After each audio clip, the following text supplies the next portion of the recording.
Karnataka news beet follow ಮಾಡಿ, subscribe ಮಾಡಿ. High command ತೀರ್ಮಾನದಂತೆ ಅವರು ಸ್ಟೆಪ್ ಡೌನ್ ಆಗಿದ್ದಾರೆ. ರಾಜಕೀಯದಲ್ಲಿ ಒಂದು ಇಳ್ಳೇಬೇಕಾಗ್ತೈತೆ, ಅದು ಯಾವಾಗ ಇಳ್ಳೇಬೇಕು. ಅವರು ಒಪ್ಪಂದ ಆಗಿದ್ದ ಪ್ರಕಾರ ಹೈಕಮಾಂಡ್ ಅಲ್ಲಿ ಸೂತ್ರನ ಪೂರೈಸಿದ್ದಾರೆ. ಅವ್ರ ಜಾಗದಲ್ಲಿ DK ಶಿ ಅವರು ಬರ್ತಾ ಇದ್ದಾರೆ. ಸೊ ರಾಜಕೀಯವಾಗಿ ಇದೆಲ್ಲ ಸಹಜ. ಇದು ಒಬ್ರು ಹೋಗ್ತಾರೆ, ಅವ್ರು ಬರ್ತಾರೆ. ಸೊ ಹೋದ್ರು ಕೂಡ ಎಲ್ಲರೂ ಒಟ್ಟಾಗಿ ಕೆಲಸ ಮಾಡಬೇಕು ನಾವು. ಮತ್ತೆ ಈಗ ನಿನ್ನೆ ಕೂಡ ಹೇಳಿದ್ದಾರೆ, 28ರಲ್ಲಿ ನಾನು ಪಕ್ಷ ಗೆಲ್ಲಿಸ್ಲಿಕ್ಕೆ ಎಲ್ಲರಿಗೂ ಪ್ರಯತ್ನ ಮಾಡೋದು ಸಿದ್ದರಾಮಯ್ಯ ಅವರು ಹೇಳಿದ್ದಾರೆ.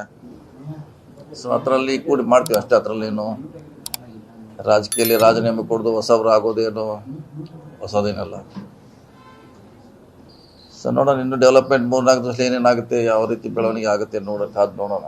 ಸರ್, ವೇಣುಗೋಪಾಲ್ ಅವರು ನಿಮ್ಗೆ ಫೋನ್ ಮಾಡಿದ್ರು KPC ಅಧ್ಯಕ್ಷರ ವಿಚಾರಕ್ಕೆ ಅಂತ, ಹೌದಾ ಸರ್? ಏನು? ಚರ್ಚೆ ನಡೆದಿದೆ. ಅದು CM ಅವ್ರಿಗೆ ಹೇಳಿದೀವಿ, CM ಅವ್ರಿಗೆ. ಅವ್ರು ಅಂತಿಮವಾಗಿ ಇವತ್ತು ಮಾತಾಡ್ಕೊಂಡು ಬರ್ತು ಅಂತ ಹೇಳಿದ್ದಾರೆ. ಅವ್ರೇನು ಮಧ್ಯಾಹ್ನ ಬರ್ತಾರೆ. ವಾಪಸ್ ಬಂದ ಮೇಲೆ ಕೇಳೋಣ ಏನೇನು ಡಿಸ್ಕಷನ್ ಆಗಿದೆ. ನಿಮ್ಮ ಅಪೇಕ್ಷೆ ಇರೋದು ಸಚಿವ ಸ್ಥಾನದ ಜೊತೆಗೆ KPCC ಕೊಡ್ಲಿ ಅಂತನಾ, ಹೆಂಗೆ ಸರ್? ಇಲ್ಲ, ಅದನ್ನು DCM CM ಅವರೇ ನಿರ್ಧಾರ ಮಾಡಬೇಕು ಯಾವ ರೀತಿ ಇರಬೇಕಂತ. ಸೊ ಅವ್ರ ಮೇಲೆ ನಾವು ಒಪ್ಸಿದ್ದೀವಿ ಯಾವ ರೀತಿ ಇರಬೇಕಂತ. ನೀವೇ ಮಾತಾಡ್ಕೊಳ್ಳಿ ಹೈಕಮಾಂಡ್ ಜೊತೆ. ಸೊ ಅವ್ರು ಮಧ್ಯಾಹ್ನ ಬಂದು ಹೇಳಿದ್ಮೇಲೆ ನೋಡೋಣ ಏನು ಹೇಳ್ತಾರೆ ಅದು ಮುಂದೆ. ಮೊನ್ನೆ ಹೇಳಿದ್ವಿ, ಅವ್ರಿಗೂ ಹೇಳಿದ್ವಿ ಇದ್ರ ಬಗ್ಗೆ ಮಾತಾಡ್ಕೊಂಡು ಬನ್ನಿ ಅಂತ, ಅಧ್ಯಕ್ಷರಿಗೂ ಹೇಳಿದ್ವಿ. ಸೊ ಬಂದ್ಮೇಲೆ ಮಧ್ಯಾಹ್ನ ಮಾತಾಡ್ತೀನಿ. ಅವ್ರು ಏನು ಹೇಳಿದಾರೆ ಗೊತ್ತಿಲ್ಲ ನನಗೆ. ಸರ್, ಮುಖ್ಯಮಂತ್ರಿಗಳ ವಿಚಾರ ಬಗ್ಗೆ ಹೇಳಿದ್ದೆ, ನಾಳೆ CLP ಇದೆ, ಕ್ಲಿಯರ್ ಆಗುತ್ತೆ. ಹೆಚ್ಚುವರಿ DCM ವಿಚಾರದ ಏನಿದೆ ಸರ್ ಪ್ರಸ್ತಾಪ? ಅದು ಗೊತ್ತಿಲ್ಲ. ನಾಳೆ CLP ಆದ್ಮೇಲೆ ಅದು ಚರ್ಚೆ ಆಗ್ಬೋದು. ಎಷ್ಟು ಜನ DCM ಆಗ್ತಾರ ಅಥವಾ ಆಗದೇ ಇರ್ಬೋದು. 2 ಚಾನ್ಸ್ ಇದೆ, ಆಗ್ಬೋದು ಆಗದೇ ಇರ್ಬೋದು. 2 ಚಾನ್ಸ್. ಸರ್, ನಿಮ್ಮ ಅಭಿಪ್ರಾಯ ಏನು ಸರ್? 28ರ ಚುನಾವಣೆ ದೃಷ್ಟಿಯಿಂದ ಆಗ್ಬೇಕು ಅಂತಿರೋ ಯಾವ್ದ್ರ ಹೆಚ್ಚುವರಿ DCM? DCM ಮಾಡ್ಬೋದು, ಮಾಡದೇ ಇರ್ಬೋದು. ನಾವು ಕೆಲಸ ಯಾವ ರೀತಿ ಮಾಡ್ತೀವಿ, ಜನರ ಹತ್ರ ಎಷ್ಟು ಹೋಗ್ತೀವಿ, ಏನು ಕಾರ್ಯಕ್ರಮ ಕೊಡ್ತೀವಿ, ಡೆವಲಪ್ಮೆಂಟ್ ಮೇಲೆ ಜನ ಓಟ್ ಹಾಕ್ತಾರೆ. DCM ಮಂತ್ರಿ ಇದೀವಿ, ಇನ್ನೊಂದಿದೆ ಅಂತ ಹಾಕೋಲ್ಲ. ನಮ್ಮ ಐಡಿಯಾಲಜಿ ಇದೆಲ್ಲ ಕೌಂಟ್ ಆಗುತ್ತೆ ಚುನಾವಣೆ. ಅದು ಒಂದ್ಸರಿ ಆಗುತ್ತೆ, ಆಗೋಲ್ಲ, ಹೇಳಲಿಕ್ಕಾಗೋಲ್ಲ. ಆಗ್ಬೋದು, ಆಗದೇ ಇರ್ಬೋದು, ಹೇಳಲಿಕ್ಕಾಗೋಲ್ಲ. ಇನ್ನು 2 ವರ್ಷ ಇದೆ. 2 ವರ್ಷವರೆಗೆ ಅದನ್ನು ಹಿಡಿದು ಇಟ್ಕೋಬೇಕಲ್ಲ, ಬಾಕಿ ಕಷ್ಟದ ಕೆಲಸ. 2 ಇಯರ್ಸ್ ನಾವು ಸಸ್ಟೈನ್ ಮಾಡ್ಕೋಬೇಕಲ್ಲ ಅದನ್ನು. ಇಲ್ಲ, ಅದು ಹೈಕಮಾಂಡು ಹೊಸ CM ಸಿದ್ದರಾಮಯ್ಯ ಅವರು ನಿರ್ಧಾರ ಮಾಡಬೇಕು ಯಾವ ರೀತಿ ಅಂತ. ಸಿದ್ದರಾಮಯ್ಯನವರ ಬೆನ್ನಿಗೆ ಅವರ ಜೊತೆಗಿದ್ದಂತಹ ಆಪ್ತರು ಇನ್ನೊಂದು ಸ್ವಲ್ಪ ಸ್ಟ್ರಾಂಗ್ ಆಗಿ ನಿಲ್ಬೇಕಿತ್ತು ಅನ್ನುವಂತ ಅಭಿಪ್ರಾಯ ಇದೆ ಸರ್. ಅಂದ್ರೆ ರಾಹುಲ್ ಗಾಂಧಿ ಅವರು ಈ ನಿರ್ಧಾರ ತಗೊಂಡಾಗ ನೇರವಾಗಿ ರಾಹುಲ್ ಗಾಂಧಿ ಅವರಿಗೆ ಇಲ್ಲ, ಸಿದ್ದರಾಮಯ್ಯನವರು ಮುಂದುವರಿಸಿ ಅಂತ ಹೇಳಬೇಕಿತ್ತು ಅಂತ. ಕೆಲವರು ಜಂಪ್ ಆದ್ರು.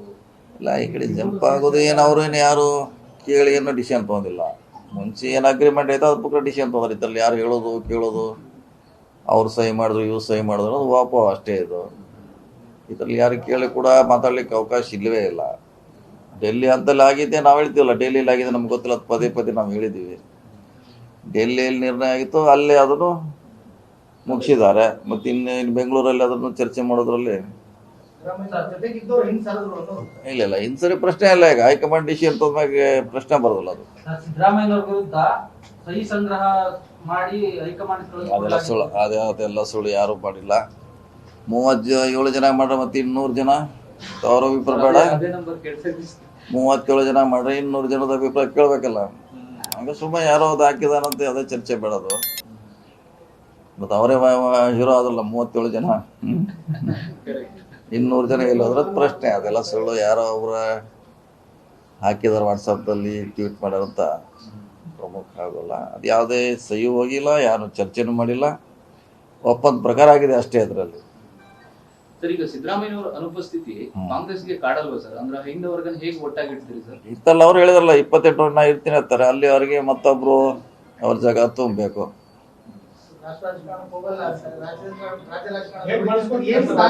ನಮಗೆ ಅವ್ರು ಇಲ್ಲೇ ಮುಖ್ಯ, ರಾಜ್ಯಕ್ಕೆ ಅವ್ರು ಮುಖ್ಯ, ನಮಗೆ ರಾಜ್ಯಕ್ಕೆ ಮುಖ್ಯ. ಅದಕ್ಕೆ ಅವ್ರು ಇಲ್ಲೇ ಇರ್ಬೇಕಂತ ಅವ್ರು ಹೇಳಿದ್ದಾರೆ, ನಾವು ಅದನ್ನೇ ಬಯಸ್ತೀವಿ. ಬಳಸ್ಕೋತೀವಿ. ಇನ್ನೂ ಟೈಮ್ ನೋಡೋಣ, ಈ ಮುಗಿಲಿದು ಹೊಸ CM ಆಗಲಿ, ಆದ್ಮೇಲೆ ಮಂತ್ರಿಮಂಡಲ ಆಗಲಿ, ಆದ್ಮೇಲೆ ಕಾಲ ತಕ್ಕ ಸಂದರ್ಭ ತಕ್ಕ ಅವ್ರು ಬಳಸ್ಕೋತೀವಿ. ಸರ್, ಈಗ ಕ್ಯಾಬಿನೆಟ್ ಡಿ ಕೆ ಶಿವಕುಮಾರ್ ಹೇಳಿದ ರೀತಿ ಇರುತ್ತೋ ಅಥವಾ ಸಿದ್ದರಾಮಯ್ಯನವರ ಆಪ್ತರು ಕೂಡ ಇರ್ತಾರೋ, ಹೆಂಗೆ sir cabinet high command full control ತಗೊಳ್ಳುತ್ತೆ? ಎಲ್ಲರೂ ಇರ್ತಾರೆ. ಅಧ್ಯಕ್ಷರು, ಮುಖ್ಯಮಂತ್ರಿ ಆಗೋರಿಗೆ ತಮ್ಮದೇ ಅಂತ ಸ್ವತಂತ್ರ ಇರುತ್ತೆ, ಮಂತ್ರಿ ಯಾರು ಆಗ್ಬೇಕಂತ. ಸಿದ್ದರಾಮಯ್ಯಗೆ ಚಾಯ್ಸ್ ಇದ್ದೇ ಇರುತ್ತೆ. ಅಂತಿಮವಾಗಿ ಆಯ್ಕೆ ಮಾಡ್ತಾರೆ, ತಮ್ಗೆ ಯಾರು ಬೇಕೋ ಅವ್ರನ್ನ ಇನ್ಕ್ಲೂಡ್ ಮಾಡ್ತಾರೆ. 3 ಮಂದಿಗೆ ಸಮಾನ ಅವಕಾಶ ಇದೆ ಅದರಲ್ಲಿ. ಇತ್ತೀಚಿನ ದಿನಗಳಲ್ಲಿ ಕಾಂಗ್ರೆಸ್ ಹೈಕಮಾಂಡ್ ಸ್ಟ್ರಾಂಗ್ ಆಗಿದೆಯಾ ಸರ್? ಸಿದ್ದರಾಮಯ್ಯನವರು ಹೈಕಮಾಂಡ್ ಹೇಳಿದ್ರೆ ಕೇಳ್ಬಿಡ್ತೀನಿ ಅಂತಿದ್ರು, ಸಡನ್ ಆಗಿ ಒಪ್ಕೊಂಡ್ಬಿಟ್ರು. ಯಾಕಂದ್ರೆ ಹೈಕಮಾಂಡ್ ಅಷ್ಟೊಂದು ಸ್ಟ್ರಾಂಗ್ ಆಗಿದೆಯಾ? ಹಿಂದೆ ಬಗೆಹರಿಸಕ್ಕಾಗಿರ್ಲಿಲ್ಲ ಸರ್. 4-5 ರಾಜ್ಯಗಳ ಇದೇ ತರದ ಪರಿಸ್ಥಿತಿ ಕರ್ನಾಟಕ ವಿಚಾರದಲ್ಲಿ ಬಂದಾಗ ಸ್ಮೂತ್ ಆಗಾಯ್ತು ಅಂತ ಸರ್. ಸಿದ್ದರಾಮಯ್ಯ ಮಾತು ಕೊಟ್ಟಿದ್ರು, ಅವ್ರು ಮೊದಲೇ ಹೇಳಿದ್ರು. ರಾಹುಲ್ ಗಾಂಧಿ ಹೇಳಿದ್ರು ಇಳಿತು ಅಂತ ಹೇಳಿದ್ರು. ಅವ್ರು ಹೇಳಿದ್ರು ಇಳಿತಾರೆ ಅಷ್ಟೇ. ಅದರಲ್ಲಿ ಏನು ವ್ಯಾಖ್ಯಾನ ಮಾಡೋದು ಅವಶ್ಯಕತೆ ಇಲ್ಲ. ಪದೇ ಪದೇ ಹೇಳಿದ್ರು ಅವ್ರು. ರಾಹುಲ್ ಗಾಂಧಿ ಹೇಳಿದ್ರೆ ಯಾವುದು ಹೇಳ್ತಾರೆ 1 hour ಇವರೆಲ್ಲ ತಿಳಿದ್ರು. ಅವ್ರು ಹೇಳಿದಾಗ 2 ಸಲ ಕೊಟ್ಟರು ಅಷ್ಟೇ. ಸರ್, ಕೆಪಿಸಿ ಅಧ್ಯಕ್ಷರಾದ ಹೇಗೆ ಅನ್ನೋದ್ರ ಬಗ್ಗೆ ಕಂಪ್ಲೀಟ್ ರೆಡಿ ಇದೆಯಾ ಸರ್ ಚಿತ್ರಣ? ಯಾಕೆಂದ್ರೆ ಎಲ್ಲರನ್ನೂ ಒಗ್ಗಟ್ಟಾಗಿ ತಗೊಂಡು ಹೋಗ್ಬೇಕು. ನೋಡೋಣ, ಇನ್ನು ಬಂದ ಸಿದ್ದರಾಮಯ್ಯ ಶಿವಕುಮಾರ್ ಅವ್ರು ಬರಲಿ ಮಧ್ಯಾಹ್ನ. ಅವರು ರಾಹುಲ್ ಗಾಂಧಿ ಜೊತೆ ಸೋನಿಯಾ ಅವ್ರ ಜೊತೆ ಏನು ಮಾತಾಡಿದ್ರೆ ಗೊತ್ತಿಲ್ಲ. ಮಾತಾಡ್ಮೇಲೆ ಚರ್ಚೆ ಮಾಡಿದ್ಮ್ಯಾಗ ಅದು ನಾಳೆ ಹೆಂಗಾರು CLP ಸಭೆ ಇದೆ ನಾಳೆ. ಅಧಿಕೃತ ಇಲ್ಲ ನಾಳೆ ಅಂತ ಅಷ್ಟೇ. ನಾಳೆ ಇನ್ನೂ ಟೈಮ್ ಫಿಕ್ಸ್ ಮಾಡಿಲ್ಲ, ನಾಳೆ ಮಾಡ್ತಾರೆ. ಅಲ್ಲಿ ಕೂಡ ಚರ್ಚೆ ಆಗ್ತದೆ, ಭಾಳಷ್ಟು ವಿಷಯ ಚರ್ಚೆ ಮಾಡ್ತೀವಿ ಅಲ್ಲಿ. ಕರ್ನಾಟಕ ನ್ಯೂಸ್ ಬೀಟ್ ಫಾಲೋ ಮಾಡಿ, ಸಬ್ಸ್ಕ್ರೈಬ್ ಮಾಡಿ.